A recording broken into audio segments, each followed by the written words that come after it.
विकास बदलाव का कोई विकल्प है। या तो पुराने वाले जंगल राज को वापस लाइए या फिर एक सरकारी से बनाया किए गए प्रयास से बने राज के साथ यही दो विकल्प। अभी व्यवस्था चल रही है एनडीए की, जदयू की, भाजपा की। अगर उसको वोट दीजिएगा जो भ्रष्टाचार है, बेरोजगारी है, पलायन है, ऐसे ही चलता रहेगा। लोगों को तय करना है कि अभी की व्यवस्था आपको चाहिए, जाके एनडीए को वोट दे दीजिए। जंगल राज का अपहरणकारी चाहिए तो लालटेन का बटन दबा दो, और अगर नई व्यवस्था चाहिए तो जनसुराज का बस्ता पकड़ लीजिए, स्कूल का बस्ता पकड़िए, अपने बच्चों के लिए पढ़ाई रोजगार का इंतजाम कर लीजिए। पहले भाजपा वालों ने कहा 12,000 स्पेशल ट्रेन चलेगी।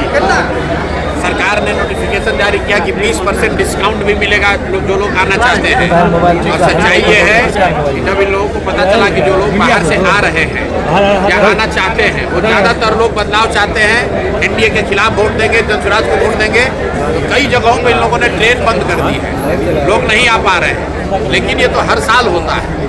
हर साल छठ के समय 5-7 दिन पूरा बिहार के बच्चे धक्का खाते हैं, जानवरों की तरह लटक के ट्रेन में बैठ के, बस में बैठकर वापस आते हैं, और फिर 10 दिन के बाद यही दुर्दशा फिर चालू होता है। लेकिन इस बार ऊपर का भगवान का दिया हुआ, छठी मैया का दिया हुआ एक आपके पास अवसर है। आप छठ में घर आए हैं, ठीक बटन दबाइए, स्कूल का बस्ता का बटन दबाइए, और छठ के बाद का आपका जो दुर्दशा होता है वो अब आगे नहीं होगा।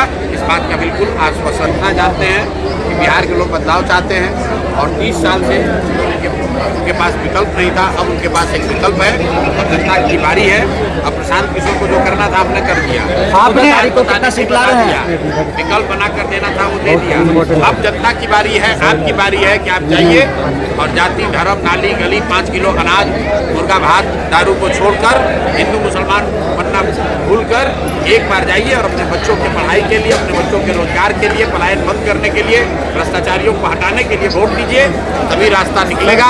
नहीं कीजिएगा तो प्रशांत किशोर का जीवन में कोई फर्क नहीं होने वाला है, लेकिन आपके बच्चों का अगला 5 साल बहुत कठिन बीतने वाला है। सर, अगर इस बार गलती किए, ध्यान रखिए, अगला 5 साल तक फिर यही भ्रष्टाचार, फिर यही पलायन, फिर यही बेरोजगारी, पेपर लीक, सारी समस्याएं जो पिछले 5 साल से 10 साल से है, तो अगले 5 साल और झेलना पड़ेगा। तो तय आपको करना है, या तो अभी सुधार लीजिए, नहीं तो 5 साल के बाद फिर सोचिए। सर, आपने एनडीए के सभी नेता का खुलासा किया, लेकिन राजद के कोई नेता का खुलासा नहीं किया। ऐसा है कि राजद के नेता भ्रष्टाचारी हैं, अपराधी हैं, उनके शासन को जंगल राज हमने नहीं, कोर्ट ने कहा।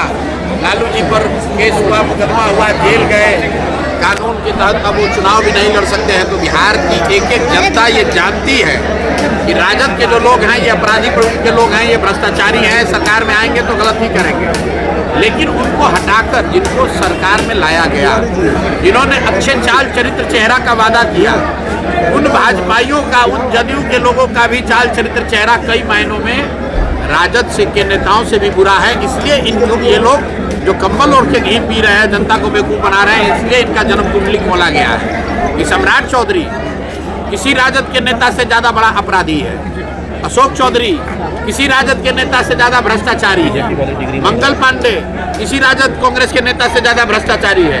इसलिए इनका पोल खोलना जरूरी था, इनकी सच्चाई जनता के सामने रखना जरूरी था। राजद और कांग्रेस के नेता जो थे वो तो पता ही है जनता को, इसीलिए तो हटाया जनता ने। सर, मधुबनी की बात क्यों करें? मधुबनी से बहुत सारे संभावित प्रत्याशी थे, तमाम लोगों को भी ऐसा लग रहा था कि उन्हें टिकट मिलेगा। अनिल मिश्रा जी को आप लोगों ने टिकट दिया, किस हिसाब से, क्या सोच करके? भाई देखिए, चुनाव है तो टिकट तो 243 लोग को ही मिलेगा। जनसुराज को 243 लोगों ने मिलकर नहीं बनाया है, हजारों लोगों ने अपना खून पसीना बहाया है, तब जनसुराज बना है। लेकिन उसमें 243 लोग चुनाव के मैदान में हैं, बाकी लोग सारे उनके सहयोग में हैं। और जब व्यवस्था बनेगी तो जिस व्यक्ति ने भी कंधा लगाया है, चाहे वो प्रत्याशी के तौर पर लगाया हो या संगठन के साथी के तौर पर लगाया हो, पदयात्री के तौर पर लगाया हो, हर हालत में प्रशांत किशोर उसको जानते हैं, मैं उसको पहचानता हूं, और मेरी जिम्मेवारी है कि उसको आगे बढ़ाया जाए, उस व्यवस्था में उसको सम्मानजनक जगह मिलनी ही मिलनी है।